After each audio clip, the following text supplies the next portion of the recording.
Eu acho que é normal de ter esse questionamento ainda de: "Será que eu sou mesmo?". Invisível Vozes Autistas. Vivências, reflexões e aspectos sobre o espectro autista. Meu nome é Clara, ou Ana Clara, tanto faz, não me chama pelo meu nome inteiro porque eu fico triste. Eu tenho 21 anos e eu recebi o diagnóstico aos 20. E eu comecei a suspeitar, eu tinha entre 14 ou 15 anos.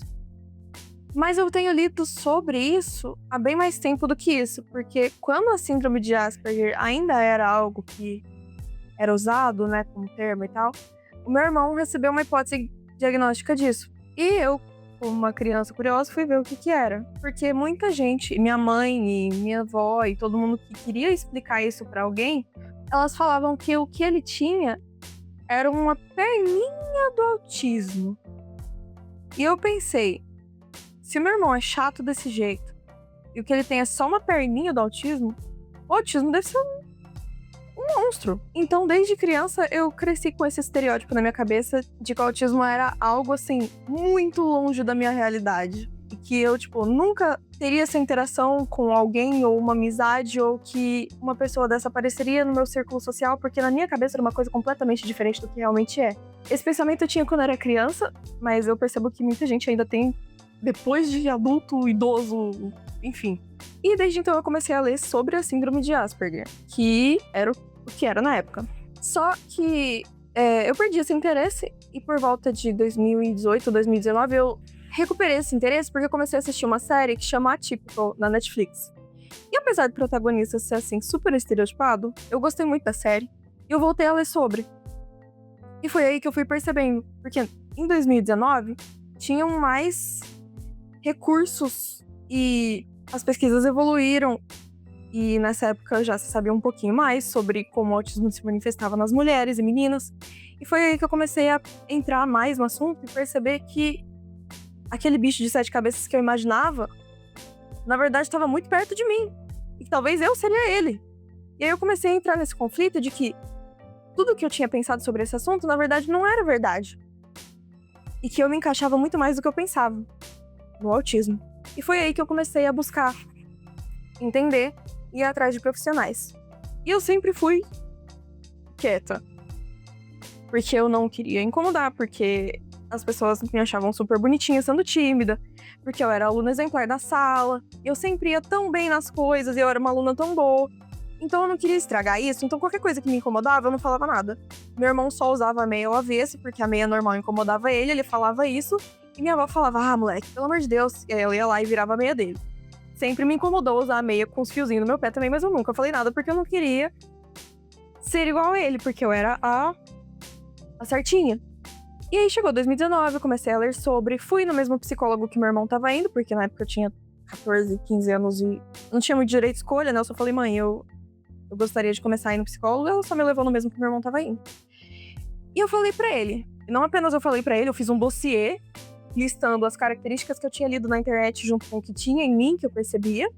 Eu entreguei pra ele, não sei se ele ficou com o caderno ou não, mas ele falou pra mim que eu tinha uma habilidade muito boa em escrever e eu fiquei muito feliz. E aí ele falou, então, Ana, como você escreve muito bem e você não se dá nada bem com exatas, eu não acho que o autismo seja algo que você, assim, se encaixe. Será que você não tá fazendo isso só porque você sente uma necessidade de se encaixar na sociedade ou em alguma coisa? E eu não entendi por que eu me senti tão frustrada na época. Porque era pra ser um alívio. Mas não foi. Eu acho que eu aceitaria esse descarte dele, da minha hipótese, se ele tivesse me dado um motivo plausível. Como ele não me deu nenhum motivo plausível, ele só falou que eu escrevia bem e que eu não gostava de matemática, eu joguei isso pela janela e eu não dei valor ao que ele falou. E apesar disso ter me deixado muito triste. E aí foram 5 anos indo atrás. E 5 anos ouvindo muita besteira. E aí eu desisti um pouquinho, porque aconteceu muito problema na minha vida. Treta de família, mudança de cidade. Então eu comecei a ser a menina problemática da casa. Porque eu era muito difícil, porque eu era muito teimosa, porque eu não aceitava nada, porque eu sempre batia de frente. Isso se tornou um problema. E eu era o problema. Então, Mais uma vez, eu voltei a ler sobre, mais ou menos 2 anos depois, e percebendo que os meus problemas e eu ser tão difícil e teimosa, na verdade era só um senso de justiça muito alto apitando. E aí eu falei, mãe, eu acho que talvez seja plausível eu ter autismo. Ela falou, não, Ana, o que é isso, né? Tipo, nada a ver. Porque ela não sabia como é que era, porque apresentaram pra ela como a síndrome de Asperger, que era uma perninha no autismo quando meu irmão surtava.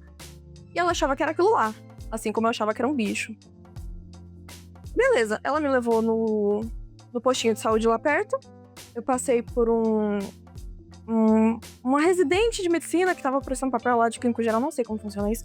Mas ela... Eu dei minha hipótese, levei meu caderno, que eu sempre levava os cadernos. E ela falou assim, ai, mas...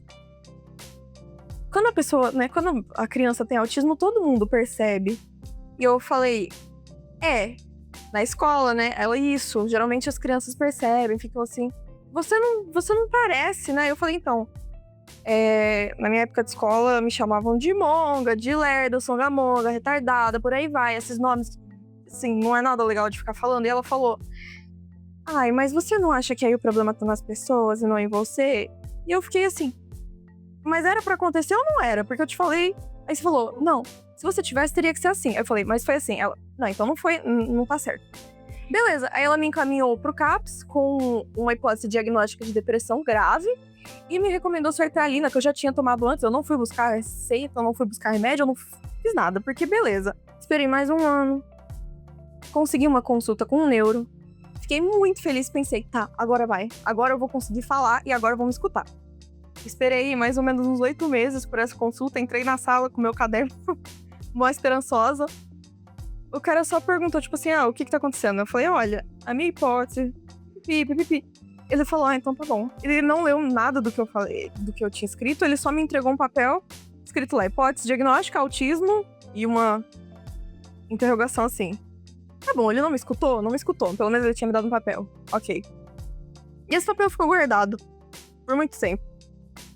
E aí eu desencanei por um tempinho, porque todo lugar que eu tava indo não tava me rendendo nada e eu comecei a achar que era tudo coisa da minha cabeça e que talvez eu não tivesse nada a ver com isso, talvez eu realmente fosse só uma pessoa depressiva. E aí eu desisti por um tempinho mais uma vez. Isso até eu começar a trabalhar no passado, já com meus 19 anos, e finalmente consegui, realmente me manter num emprego sem ser demitida, porque era o que tinha acontecido nas outras vezes. E aí eu comecei a ganhar meu dinheiro, comecei a ir atrás por minha conta, porque todos esses anos tinha dependido da minha família, agora não dependia mais. Então esse foi um avanço. E aí eu fui num psicólogo, e o psicólogo me enrolou por um bom tempo, porque ele falou pra mim que ele poderia me ajudar nessa jornada e tudo mais. Na verdade ele não podia muito bem, a abordagem dele não encaixava, enfim, não deu certo.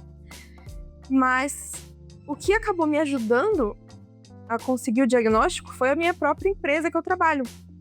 Porque eles me ajudaram a encontrar um profissional. Eles me ouviram, eles aprovaram meu laudo dentro da empresa. E a partir daí, eu consegui o laudo da minha neuro, né? E aí eu pensei, nossa, foi tão simples, mas tão difícil. Foi tão rápido, mas foi tão demorado. Aconteceu de uma vez, mas fazia muito tempo que eu tava esperando. E aí, até hoje, eu acho que é normal de ter esse questionamento ainda de, será que eu sou mesmo? Mas aí eu converso com as outras pessoas que eu tenho na minha volta e eu percebo que a gente é extremamente parecido. Então, eu não posso invalidar a minha experiência, porque senão, consequentemente, sem querer, eu vou estar invalidando a de outras pessoas que eu gosto também.